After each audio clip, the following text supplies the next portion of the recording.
اعوذ باللہ من الشیطان الرجیم بسم اللہ الرحمن الرحیم یا ایہا الذین آمنوا اے ایمان والو کتب علیکم الصیام تم پر روزے فرض کر دیے گئے کما کتب علی الذین من قبلکم جیسے تم سے پہلے لوگوں پر فرض کیے گئے لعلکم تتقون تاکہ تم روزے رکھ کر پرہیزگار بن جاؤ ایاما معدودات یہ گنتی کے چند دن ہیں فمن کان منکم مریضا پھر تم میں جو بیمار ہو او علی سفر یا کسی سفر پر ہو فعدۃ من ایام اخر تو دوسرے دنوں میں گنتی شمار کر لے وعلی الذین یطیقون اور ان لوگوں پر جو روزے کی طاقت رکھتے ہیں فدیۃ طعام مسکین ایک مسکین کو کھانے کا فدیہ ہے فمن تطوع خیرا اور جو خوشی سے بھلائی کرے فہو خیر لہ وہ اس کے لیے بہت بہتر ہے وَأَن تَصُومُوا خَيْرٌ لَكُمْ اور یہ کہ تم روزے رکھو یہ تمہارے لیے بہت بہتر ہے إِن كُنتُمْ تَعْلَمُونَ اگر تم جانتے ہو شہر رمضان رمضان کا مہینہ الذي انزل فيه القرآن جس میں قرآن نازل کیا گیا ہدی للناس لوگوں کے لیے ہدایت ہے وبینات من الہدی اور ہدایت کے واضح دلائل ہیں والفرقان اور حق و باطل کے درمیان فرق کرنے والا ہے فمن شہد منکم الشہر فلیصم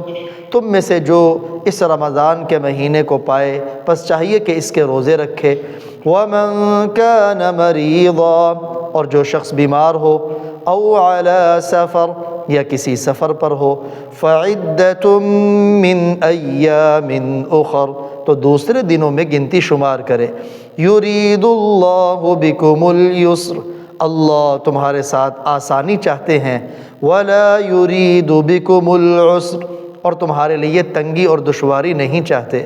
وَلِتُكْمِلُوا الْعِدَّةَ اور تم گنتی کو پورا کرو وَلِتُكَبِّرُوا اللَّهَ اور اللہ کی بڑائی بیان کرو عَلَى مَا هَدَاكُمْ اس نعمت پر کہ اس نے تمہیں ہدایت دی وَلَعَلَّكُمْ تَشْكُرُونَ تاکہ تم شکر گزار بن جاؤ رمضان المبارک کے مہینے کی آمد ہے آج شعبان المعظم کی 23 تاریخ ہے آنے والے جمعۃ المبارک کو ہو سکتا ہے رات کو رمضان المبارک کا چاند نظر آ جائے ہفتے کا پہلا روزہ ہو یا اتوار کا پہلا روزہ ہو رمضان المبارک کا مہینہ تمام مہینوں کا سردار مہینہ ہے اس کے اندر انسان کے نیک عمل کا اجر اللہ کی بارگاہ میں بڑھ جاتا ہے نفل بندہ ادا کرے تو اللہ تعالیٰ فرض ادا کرنے کا ثواب عطا فرماتے ہیں ایک فرض ادا کرے 70 فرضوں کا ثواب عطا فرماتے ہیں مومن کا رزق بھی بڑھا دیا جاتا ہے جہاں اعلان ہوتا ہے کہ جس نے ثواب کی نیت سے ایمان کی حالت میں روزہ رکھا پچھلے سارے گناہ معاف ہیں رات کو تراویح کا قیام کیا ایمان اور ثواب کی نیت سے پچھلے سارے گناہ معاف ہیں کسی روزے دار کا روزہ افطار کروا دیا خواہ کھجور کے ایک ٹکڑے یا پانی کے ایک گھونٹ کے ساتھ ہی کیوں نہ ہو اس کے بھی پچھلے سارے گناہ معاف جہنم سے آزادی کا پروانہ دیا جا رہا ہے اور جس نے کسی کو پیٹ بھر کے کھانا کھلا دیا تو آپ نے فرمایا اسے میرے حوض کوثر سے پانی پلایا جائے گا پھر جنت میں داخل ہونے تک کبھی اسے پیاس محسوس نہیں ہوگی روزہ ایک اہم ترین عمل ہے چونکہ انسان کے اندر اللہ تعالیٰ نے 2 طرح کی خصلتیں رکھی اس کے اندر فرشتوں کی خصلتیں بھی ہیں اس کے اندر حیوانوں کی خصلتیں بھی ہیں اسی وجہ سے انسان سے نیکیاں بھی ہوتی ہیں گناہ بھی ہوتے ہیں لیکن کیسے انسان نیکیوں کی طرف راغب ہو جائے اس کے لیے ضرورت ہوتی ہے تقوی کی پرہیزگاری کی اللہ کے خوف اور ڈر کی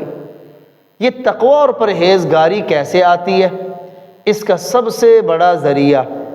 وہ روزہ رکھنا ہے۔ چنانچہ اس آیت مبارکہ میں بھی جب اللہ جل شانہ نے رمضان کے روزوں کی فرضیت کا حکم دیا تو ساتھ یہ بھی کہا کہ یہ اس لیے تم پر فرض کیے گئے ہیں تاکہ تم متقی بن جاؤ، پرہیزگار بن جاؤ، اپنے رب کے پیارے بن جاؤ۔ چنانچہ ایک صحابی نے عرض کیا، سنن نسائی میں یہ حدیث مبارکہ مذکور ہے، یا رسول اللہ مجھے کسی ایسے عمل کی تلقین فرمائیں کہ جس عمل کی بدولت میں اپنے اللہ کے قریب ہو جاؤں، وہ میرے لیے بڑا فائدہ مند ہو۔ تو آپ نے فرمایا روزے کو لازم پکڑو، کیونکہ اس جیسا اللہ کی بارگاہ میں کوئی عمل نہیں۔ رمضان کا مہینے کے روزے گویا ہم جیسے گناہگاروں کے لیے مغفرت کا سامان ہے، اپنے اللہ کے قریب ہونے کا سامان ہے۔ ابھی تو بالکل چند دن باقی ہیں رمضان المبارک کی آمد میں، اس مہمان کی آمد میں کہ جس مہمان کا انتظار مسلمان پورے سال کیا کرتے۔ چنانچہ اگر ہم آپ صلی اللہ علیہ وآلہ وسلم کی حیات طیبہ میں غور کریں تو آپ رمضان سے 2 مہینے پہلے ہی رمضان کی تیاری اور فکر شروع فرما دیتے تھے۔ رجب کا آپ چاند دیکھتے، رجب اس کے بعد شعبان پھر رمضان، تو چاند دیکھتے اللہ تعالیٰ کی بارگاہ میں دعا کرتے،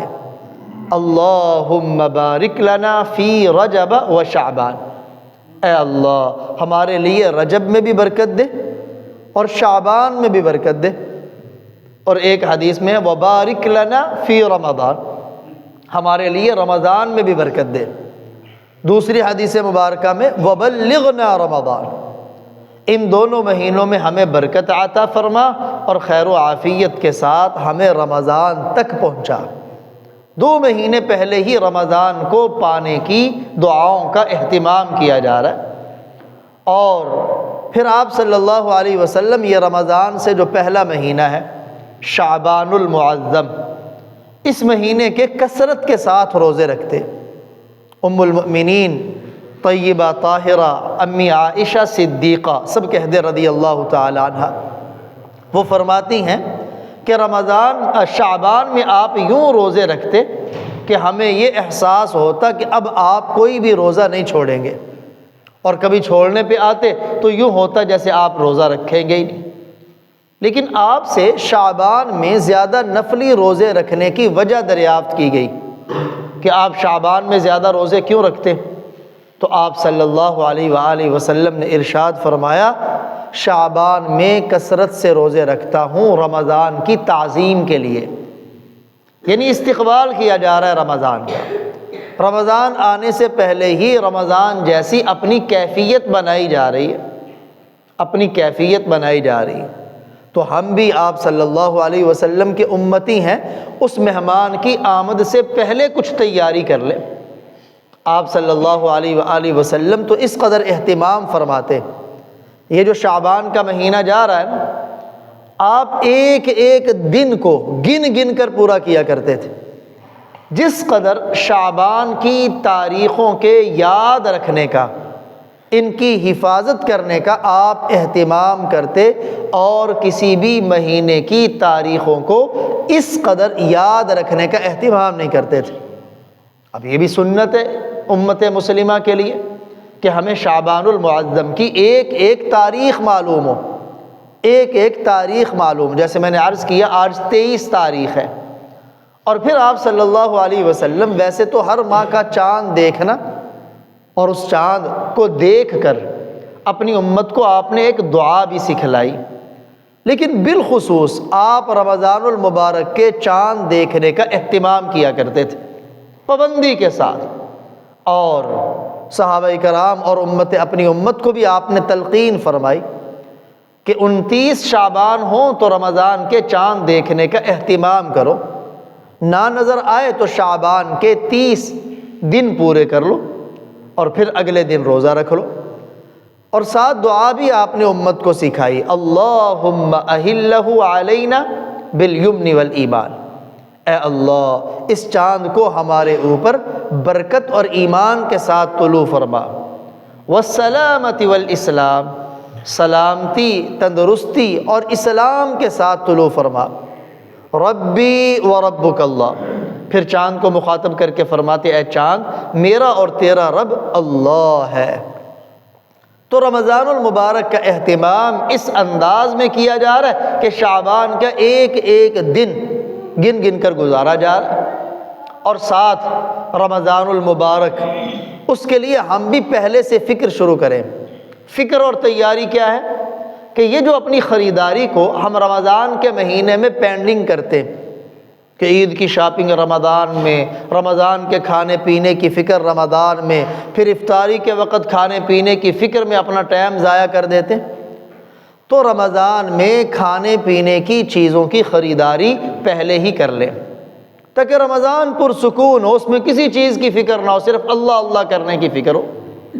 اور عید کی شاپنگ جو گھروں میں مستورات، پھر رمضان میں کپڑے خریداری کے اوپر چیزیں بھی مہنگی ہو جاتی ہیں کیونکہ لوگوں کا رش جو امڑ آتا ہے، تو وہ تیاری ہم پہلے سے کر لیں کہ ہیں جی رمضان یہ اللہ کے لیے ہے، اللہ کے قرآن کے لیے ہے، روزوں کے لیے، کیونکہ رمضان اور قرآن کی بڑی مناسبت ہے۔ اللہ والے جتنے گزرے ہیں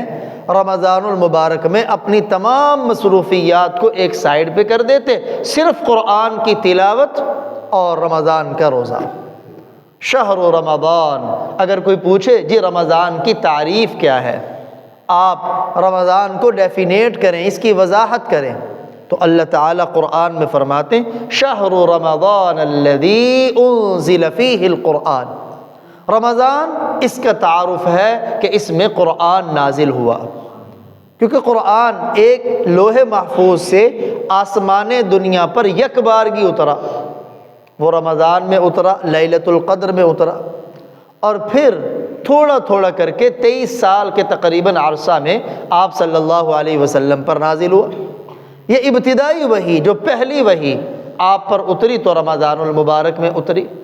بہر کیف رمضان اور قرآن کا بڑا جوڑ ہے، چنانچہ آپ صلی اللہ علیہ وآلہ وسلم بھی ہر رمضان المبارک میں جبریل امی علیہ السلام کے ساتھ اتنے قرآن کا آپس میں دور کرتے، یعنی جبریل پیارے نبی کو سناتے، پیارے نبی جبریل امی کو سناتے،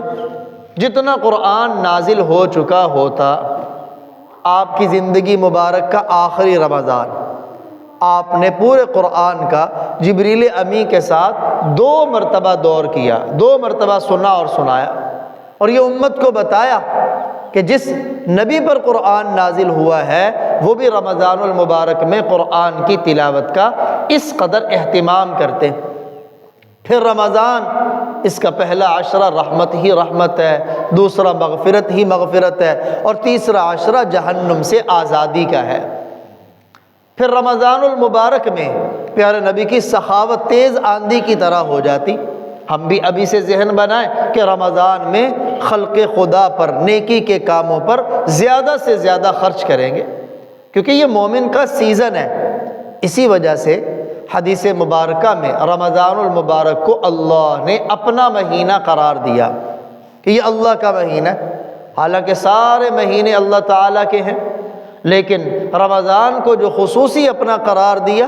اپنی طرف نسبت کی، اپنے بندوں کو تعلیم دی، باقی سال کے 11 مہینوں میں تم اپنے لیے زیادہ باغ دوڑ کرتے ہو، ایک مہینہ سال کا اس میں باقی کاموں کو ایک سائیڈ پہ کر کے اپنے اللہ کو منانے کی فکر کر لو، اپنے اللہ کی عبادت کے لیے وقف کر لو، قرآن کی تلاوت کے لیے وقف کر لو۔ پھر آپ نے فرمایا اس مہینے میں لا الہ الا اللہ کی کثرت کرو، استغفار استغفر اللہ کی کثرت کرو، اللہ سے جنت مانگو، جہنم سے پناہ مانگو۔ دیکھیے یہ رمضان کا مہینہ ہی ہے جس کے لیے جنت پورے سال سجائی جاتی ہے رمضان کے لیے، واہ سبحان اللہ۔ اور اسی وجہ سے جیسے رمضان کا چاند نظر آتا ہے جنت کے دروازے کھول دیے جاتے ہیں، جہنم کے سارے بند کر دیے جاتے ہیں۔ جنت بھی پوچھتی ہے کہ میں جن کے لیے تیار ہوں وہ کب آئیں گے، وہ بھی منتظر ہے، کس کی؟ روزے داروں کی۔ لیکن بعض معاشرے میں ہمارے بدبخت بد نصیب لوگ وہ ہیں کہ جن کے ہاں رمضان نہ آنے کا پتہ چلتا ہے نہ جانے کا پتہ چلتا ہے۔ کوئی بھی گھر میں فرد روزہ رکھنے والا نہیں ہوتا۔ یہ بہت بڑی بدبختی، بہت بڑی بدبختی۔ اور کچھ بڑے خوش نصیب ہوتے ہیں، وہ پہلے سے فکر کر کے بیٹھے ہوتے ہیں یہ روزہ ہے، اب میں نے اور کوئی کام نہیں کرنا، بس روزہ ہے، قرآن کی تلاوت ہے، ذکر و اذکار ہے، اللہ کی عبادت۔